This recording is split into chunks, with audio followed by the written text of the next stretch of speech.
नमस्कार दोस्तों, मैं सूरज स्वागत करता हूं आप सभी का आपके अपने channel it's time to shine पर। दोस्तों, आज मैं बहुत मुस्कुरा रहा हूं क्योंकि मैं आज एक ऐसी स्टोरी आप लोगों को बताने वाला हूं जिसे सुनकर आप लोगों के रोंगटे भी खड़े हो जाएंगे और इस कहानी से आप बहुत कुछ सीख सकते हैं। और यह एक सच्ची घटना है जिसे मैं आप लोगों को सुनाने वाला हूँ। अगर आपको विश्वास ना हो तो आप बाद में इसे सर्च कर सकिएगा, लेकिन अगर आप इस वीडियो को देखिएगा गौर से तो मेरे कहने का मतलब आप समझ सकिएगा।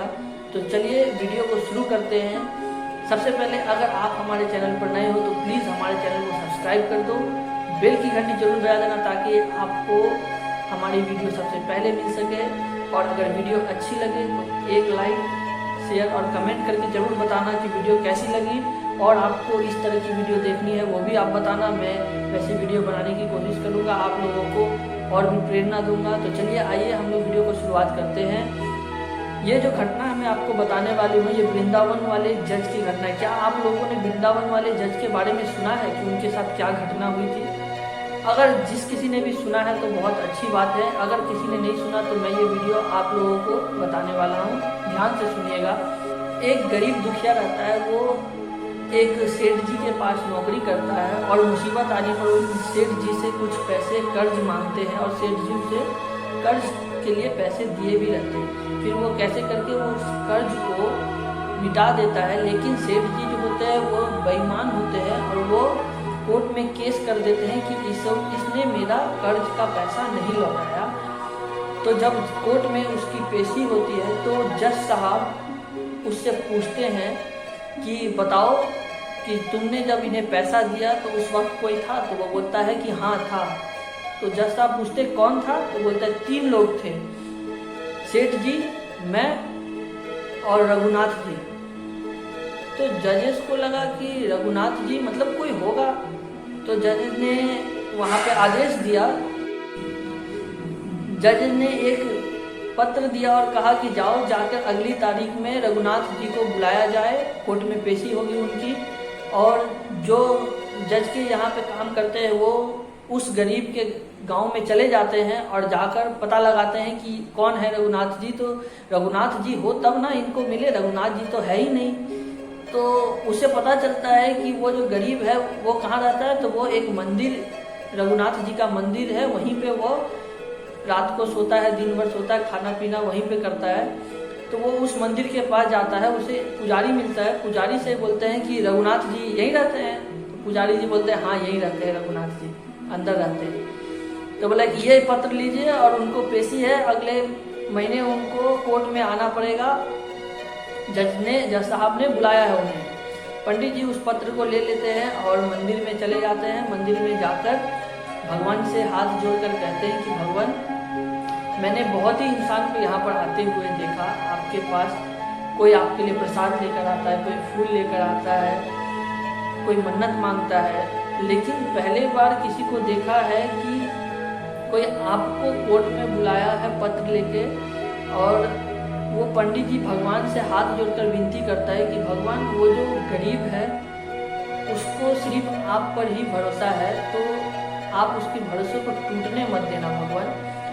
और जब जिस दिन कोर्ट में पेशी होती है रघुनाथ जी की, उस दिन पंडित जी बहुत ही अच्छे तरीके से भगवान को सुंदर कपड़े पहनाते हैं ताकि भगवान कोर्ट में जाए तो सबसे अच्छे दिखे।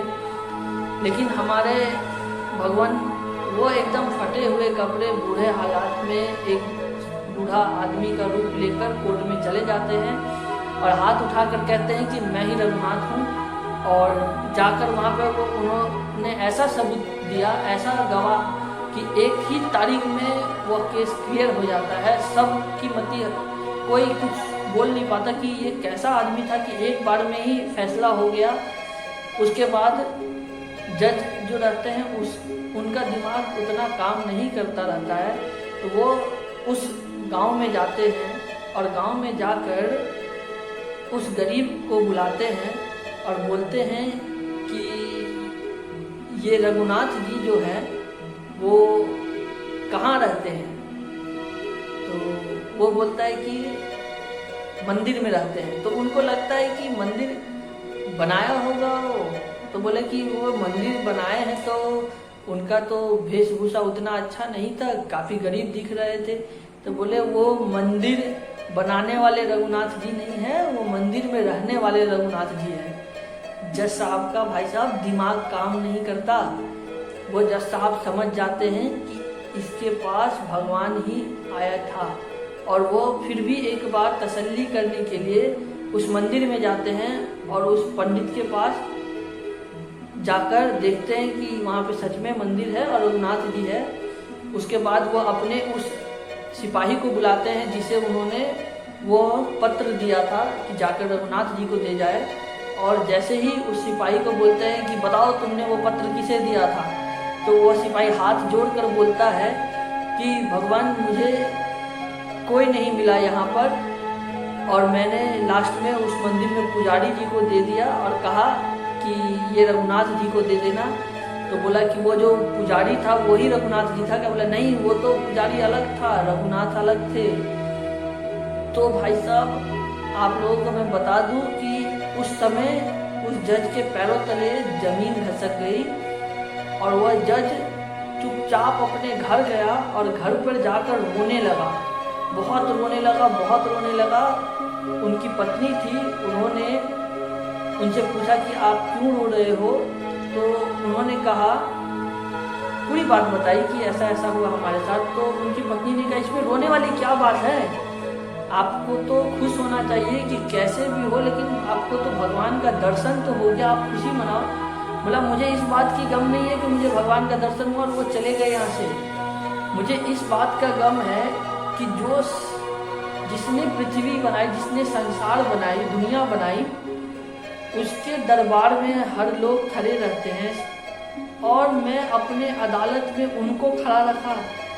यह बात उन जज को इतना चुभा कि वो अपना इस्तीफा देकर वहाँ से निकल गए वृंदावन, और वृंदावन में जाकर भगवान की आराधना करने लगे। और जब तक वो जिंदा रहे तब तक वो कभी बैठे नहीं।